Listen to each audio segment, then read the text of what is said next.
обвинетиот Бојан Ивановски се продолжува мерката притвор поради причините поради кои што истата била и определена, односно согласно член 165 став 1 точка 1 од Законот за кривична постапка. Ова до толку повеќе што судот во Страсбург ја одбил привремената мерка која што имал поднесена апlikантот Бојан Ивановски, односно мерка на притвор, што укажува на тоа дека можеби судот е направил правилна насока кога мерката притвор ја продолжува.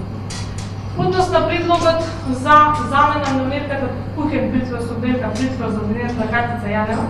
судот ја одбива таквиот предлог го одбива и